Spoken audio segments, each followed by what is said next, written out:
What would happen if a CEO went undercover as a regular passenger and was looked down upon by his own staff right on the very ship he founded? The Seabreeze Majesty lay quietly anchored in the bay of Côte d'Azur, like a floating palace shimmering beneath the colors of sunset. The sea breeze carried the scent of salt and the gentle sound of waves brushing against the hull, but none of it could ease the tightness in the throat of the man standing at the entrance to the signature deck. "I'm sorry, sir. This area is reserved for signature guests." The voice wasn't raised, nor harsh, but it drew a clear line, cold, precise, and carefully rehearsed. Elias Thorne nodded slightly, without reacting. He looked at the staff member in front of him, crisp vest, gold buttons, a mechanical smile, and vacant eyes as if he were someone out of place. Elias wore a faded linen jacket, an open-collared shirt, and classic Italian loafers. No bold logos, no luxury watch, no dangling priority card. Just a man in his 50s, quiet, alone, and unwelcome. Behind him, a young man wheeled a titanium suitcase toward the deck, a Cartier watch on his wrist, dark blazer looking like it had stepped out of a Milan spring-summer collection. The same staff member immediately smiled, bowed, and said, "Welcome back, Mr. Fletcher. Your Krug champagne has been chilled and ready." Elias said nothing. He silently reached into his jacket and pulled out a black leather-bound Mont Blanc notebook with worn edges. He wrote the first line. Day 1. Denied access to signature deck. No name asked. No card checked. Judged by appearance. Then he closed the notebook, turned away, and made his way down to the lower deck, where regular guests were sipping mocktails from plastic cups, watching the sunset through round windows of tempered glass. He didn't argue, didn't get angry, didn't protest, but something inside him shifted. Elias was no ordinary guest. Under the alias Edward Lane, he had booked a standard ocean view cabin, no privileges, no extended services aboard the very ship belonging to the cruise line he founded more than 2 decades ago. Elias Thorne, age 52, the man behind the luxury cruise empire once praised by Maritime Elite magazine as the golden hand that turned old ports into floating treasures. But for the past 3 years, he had been absent. Rarely seen, rarely quoted. To his staff, Elias had become little more than a signature on the bottom of Christmas cards, a name mentioned once during onboarding presentations. And that was exactly what allowed this return to happen. Recently, he had sensed something was off. The satisfaction charts looked fine, complaints weren't increasing. Yet feedback from loyal guests had started to include strange phrases like, a chill in the air, judgmental glances, not truly welcome. It wasn't about systems or procedures, it was something more elusive culture. Elias wanted to know what was really happening, but he didn't trust surveys or second-hand reports. So he boarded the ship, stripped of title and role, armed only with a notebook, an observant eye, and a heart that once believed, luxury is not about the price, it's about how deeply people feel valued. But just 14 minutes into the voyage, he had already been treated like a stray, and this was only the beginning. Elias chose a quiet corner seat in the Palm Court Lounge on Deck 6, near the long window draped with sheer curtains, where he could observe the guests without drawing attention. He ordered a black coffee, served in a thin paper cup instead of the Baccarat crystal glassware used on the upper deck. No one recognized him, and that was exactly what he wanted. He didn't need to be surrounded, he only needed the truth. Every small detail from that morning was recorded with the precision of someone who once built an empire on the belief in experience.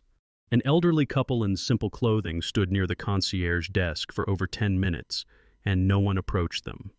The husband pursed his lips, gripping the frayed edge of his straw hat. They didn't complain, didn't call out to anyone, they just waited. Minutes later, a woman draped in an Hermès scarf and wearing Chanel sunglasses entered the room, and 2 staff members immediately approached her, bowed, and escorted her straight into the private wine tasting room. No policy was broken, no protocol was violated. But Elias understood clearly. This wasn't about policy, it was about culture. A kind of soft filter had been embedded in how the staff identified and responded to guests, not based on names, not based on membership status, but on the shoes they wore, the handbags they carried, and how brightly their rings sparkled. Elias quickly noted in his journal, access prioritized not by guest history, but by the brands they wear. And that afternoon he happened to overhear a conversation in the hallway between two crew members. Remember that guest from yesterday? Wore Balenciaga but stayed on deck 7. Probably the type who saves up just to show off online. The other one laughed. Elias stopped in his tracks and quietly turned toward the staircase. Along the way, he noticed a boy around 8 years old tugging at his mother's hand, asking if they could visit the bridge. The mother, wearing a linen dress, hesitated. "I'm sorry, ma'am," the staff member on duty replied after glancing at a colleague. "That area is for invited guests only." Just minutes later, Elias saw another family, parents and 2 daughters in matching luxury resort outfits, being invited up the stairs, champagne glasses in hand. Same request, 2 completely different responses. The boy looked up at them, his eyes lighting up, then fading just as quickly. Elias clenched his hand. For someone who once stood in the sea wind wiping tables and greeting each of the very first guests during the maiden voyage 20 years ago, this was a true heartbreak. He had once dreamed of a space where anyone, no matter where they came from, would feel they belonged.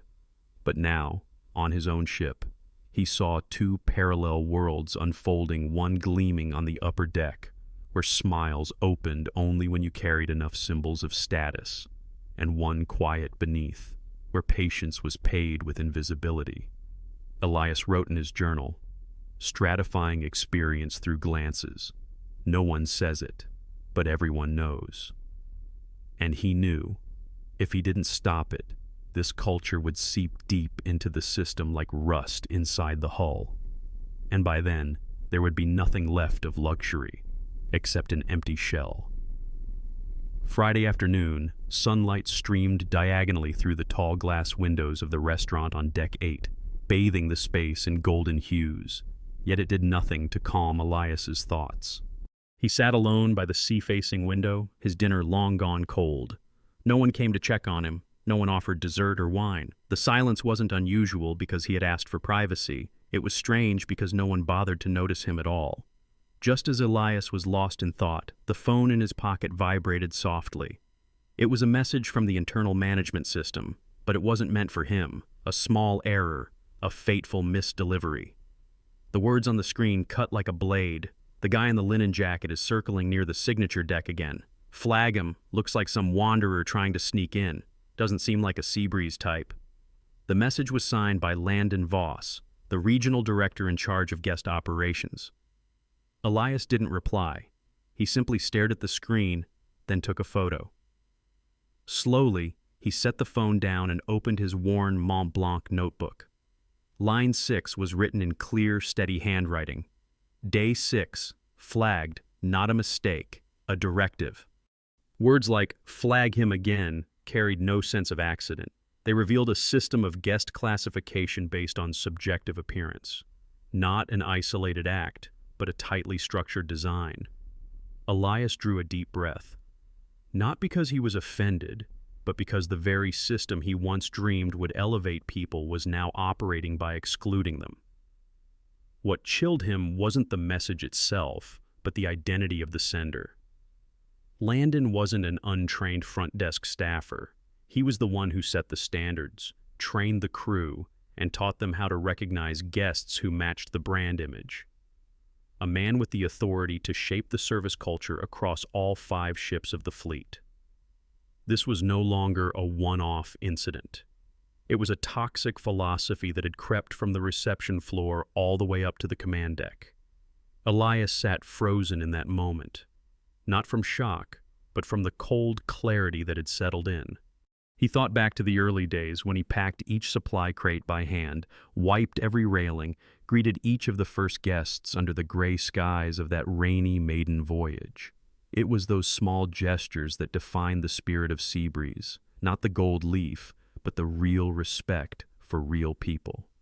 But now, that very pride had been traded for an invisible hierarchy, where guests were measured by the brand of their handbag, not the warmth of their smile or a simple thank you.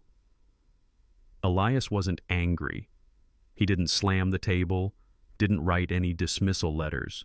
But within him, something quietly took shape. If Seabreeze, the symbol of refinement he had built, had lost its way, then he would be the one to steer it back. He wrote nothing more in his notebook that night. Elias simply sat and watched the sea, letting the soft waves reflect the glow of the ship's lights. But deep within, a decision had been made.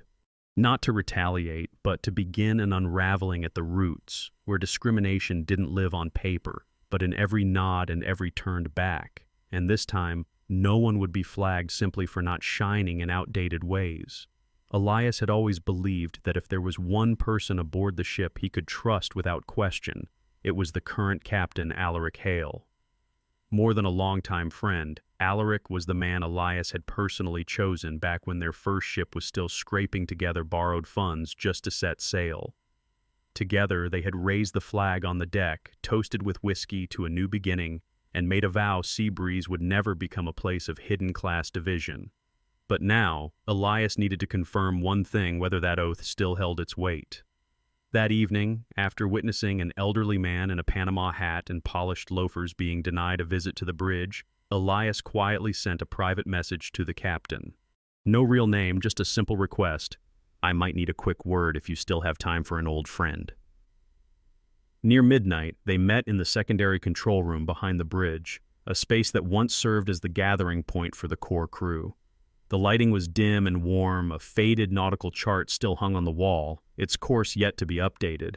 Elias didn't waste time.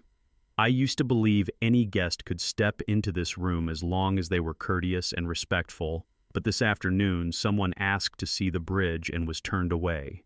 I need to know why. Alaric slowly removed his white gloves, laid them on the table, and let out a long breath. We've been instructed to prioritize guests who align with the company's image, he said, his gaze steady. Not everyone is seen as a suitable representative when it comes to pictures or social media shares. Elias felt his throat go dry.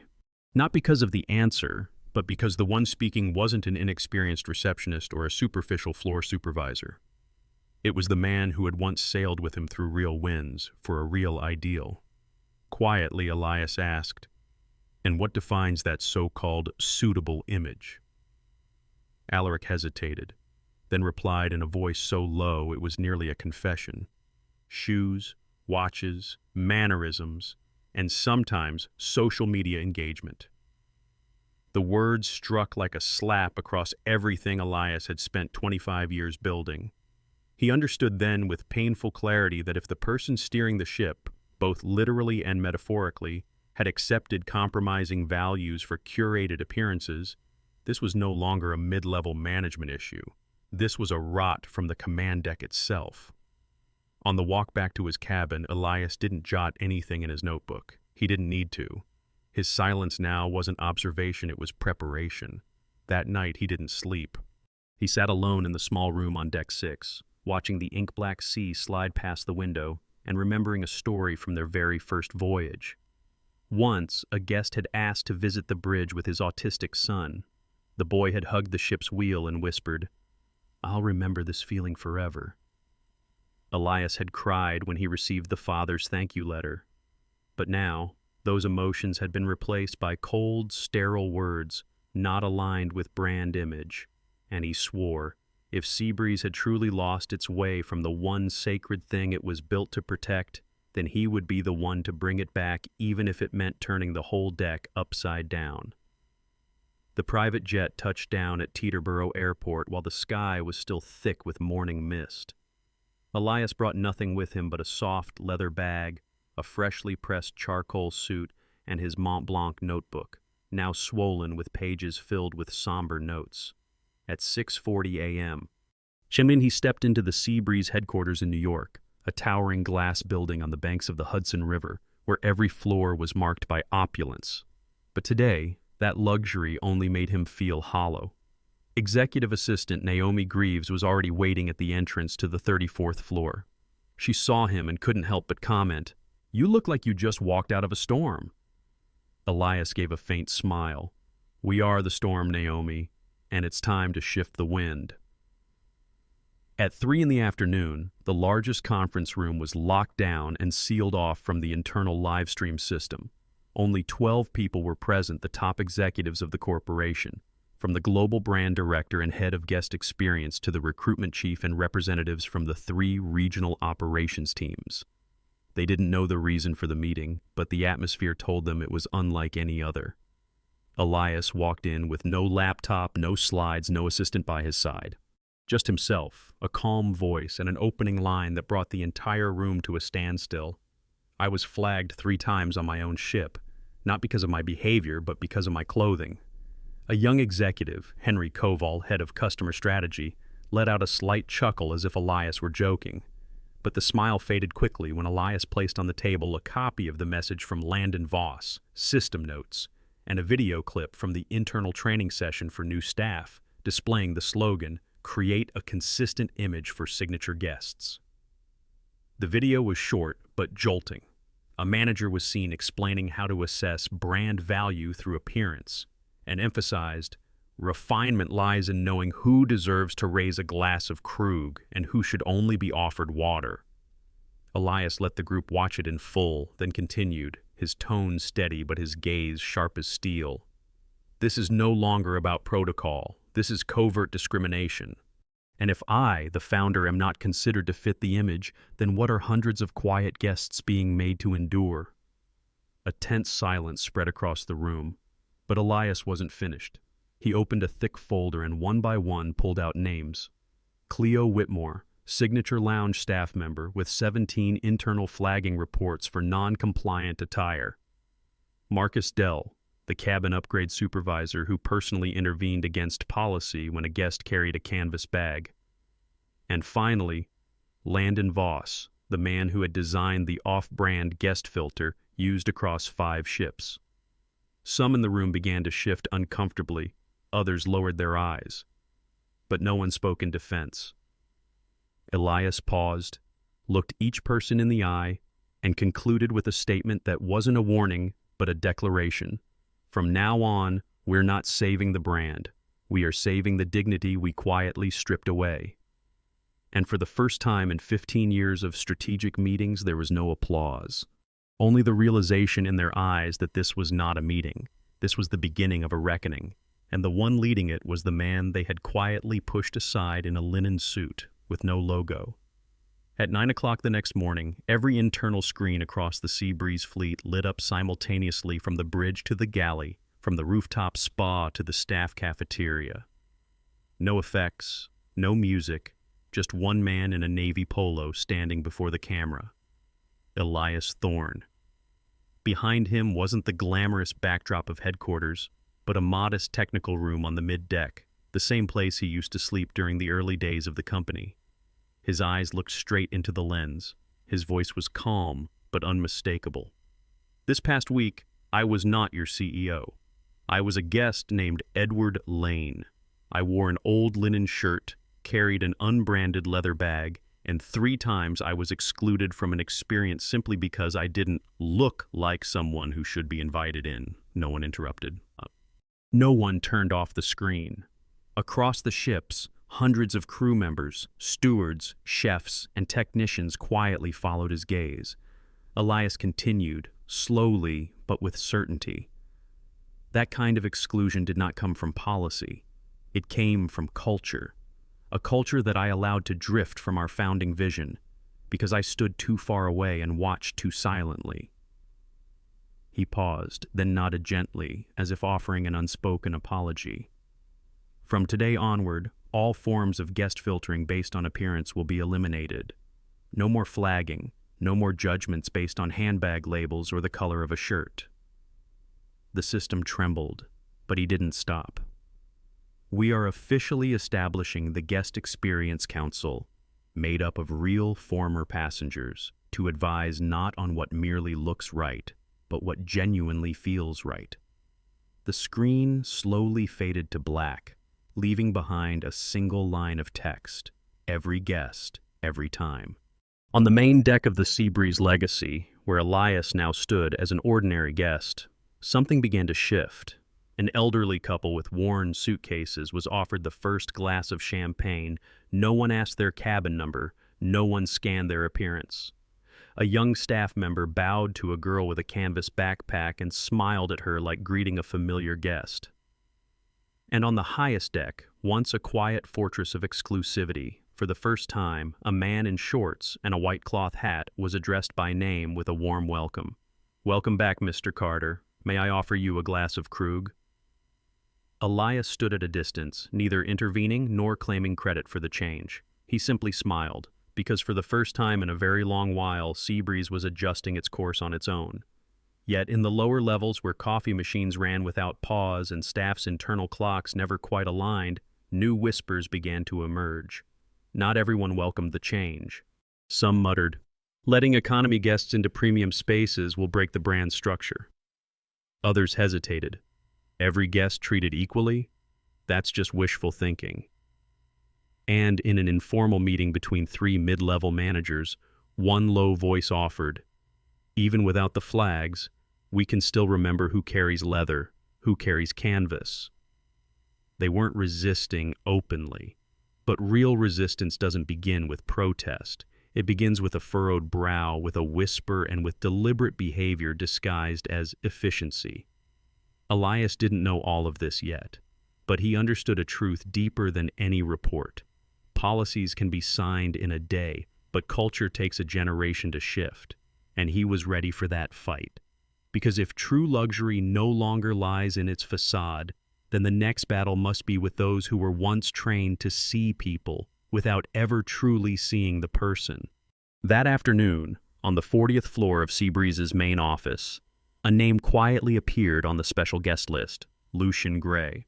Not a businessman, not a renowned journalist, and certainly not a member of the shareholder board.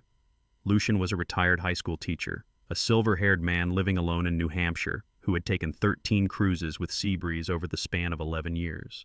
He was also the man who had written a brief but painfully honest letter a year ago.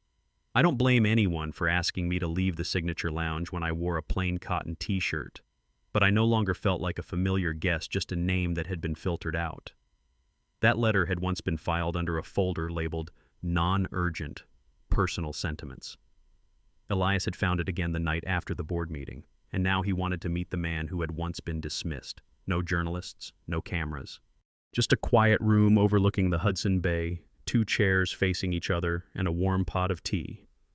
Lucian arrived unaware of the real reason. He wore a soft-collared checkered shirt and brought with him a worn notebook and a pair of aged reading glasses. When he saw Elias walk in, he rose with a polite nod, eyes tinged with quiet uncertainty. Elias got straight to the point. "When you wrote that letter, I was the one who read it, but I didn't respond. And I think that says a lot about a much deeper problem." Lucian looked surprised. "I never expected a reply. I just wanted someone to know." Elias nodded. "And you did more than that. You reminded me why I started this, to serve people like you. Not to chase potential leads, but to honor genuine presence." He reached into his jacket and placed 2 top-tier cruise tickets on the table, but Lucian didn't rush to pick them up. Elias continued, "I'd like to invite you to do something more important, become the very first member of our Guest Experience Council." Lucian hesitated. "I don't have executive experience or branding credentials." Elias smiled, a smile with no trace of public relations polish. "That's exactly why you're right for it. We need people who feel deeply, who are not bound by metrics or aesthetic trends." A quiet moment passed. At last, Lucien exhaled gently, his voice laced with emotion. "Just promise me one thing. Don't let this become just another campaign. Don't let this feeling of being seen fade away like italic text on a brochure." Elias placed his hand on the Mont Blanc notebook before him. "It won't fade because it's the only thing I still believe is worth keeping." And that afternoon, for the first time in a long while, Seabreeze welcomed a guest who didn't need fine clothing, didn't need a title, but was listened to like a true expert. A man once removed from a lounge for wearing a faded cotton shirt, now carried a voice that would shape how an entire system defined human value, not by brand, not by loyalty points, but by eyes that truly listen, and by the memory of what it felt like to be overlooked. And sometimes, that alone is enough to redefine the future. 2 weeks after the Guest Experience Council officially began operations, the Seabreeze Radiant prepared to depart Lisbon on its first voyage under the new standard of guest dignity. No more judgments based on appearance. No more silent tears.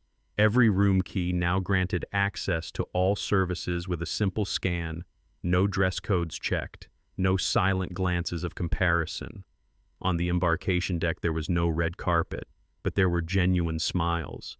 And there, stepping aboard, was someone no one expected: Alan Whitaker, a former science teacher and loyal guest since 2009. He had once submitted a short piece of feedback. I didn't wear a suit that evening, but I brought with me 15 years of loyalty. No one replied. Until now. As Alan placed his key card on the reception desk, someone stepped out to greet him, none other than Celia Hart, once a guest services manager, now the architect of the restructured staff training program. She smiled gently and said, "Mr. Whitaker, welcome back. Your cabin on Deck 8 has been prepared according to your usual preferences, and if it still suits you, your table this evening is set for the captain's dinner." Alan was stunned, his eyes brimming with tears. "I didn't request that," Celia replied, her voice soft as a breeze. "You didn't need to. We simply realized it was long overdue to say thank you." That evening, under candlelight, seated beside Captain Alaric Hale, who had once denied a guest for not fitting the brand image, Alan looked out at the sea and whispered, "I don't feel luxurious. I feel seen." And perhaps that is rarer than any cabin class. The next morning in the top-floor boardroom of Seabreeze's New York headquarters, 7 people sat around a glass table, not the executive board, but the first-ever guest council. They wore no ties, carried no Italian leather bags, but in their hands was a proposal just 5 lines long, short, clear, and impossible to ignore. 1. A guest's worth is not based on age, attire, or background. 2. Internal reviews must include lived experience, not just metrics. 3. Staff recognition should be grounded in empathy, not only performance. 4. 1 rotating guest seat in every quarterly strategic meeting. 5. Create an anonymous internal channel for reporting appearance-based bias. No applause followed. Only Elias stood, took the paper in hand, and said slowly, "We once tried to be the most luxurious cruise line in the world. Now it's time to become the most humane." Harold Gibson, the elder guest, once removed from a list, placed a hand on Elias's shoulder and softly said, "We're not asking to steer the ship, only to remind you who you're carrying." 12 days later, all new guidelines were signed into mandatory policy. The entire crew underwent retraining. The guest feedback system was revised. A new evaluation metric was added: presence without prejudice.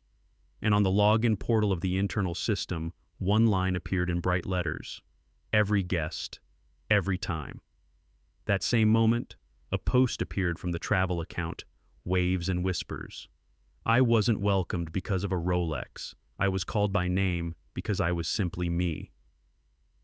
The post reached 80,000 shares in 2 days.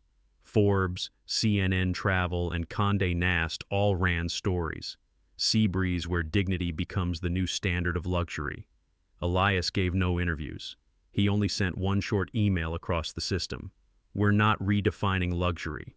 We're returning it to where it belongs, in the way we make people feel respected without needing to display a thing." On a lower deck during break time, a group of young attendants sat together sipping coffee and recounting, "The guest with the backpack yesterday, he said little.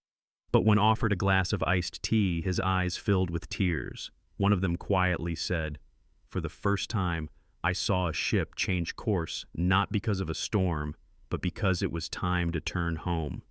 This wasn't just change, it was a promise kept. And this time, no one would be left behind outside the rail just because they didn't shine enough." In the world of luxury service, true refinement isn't found in a glass of champagne or walnut flooring, but in the way an ordinary person is welcomed as if they are the most important guest on board. The story of Elias Thorne is not just an undercover test, it is a trial of corporate character. He didn't dismantle the brand, he purified it, so that every employee would remember kindness does not require a Swiss watch to prove its worth. If you believe that true luxury is being treated with unconditional respect, give this video a like and subscribe to follow us on more inspiring journeys ahead. And leave a comment with the phrase, "Did you see me?" if you've ever experienced being judged by your appearance and believe it's time that changed.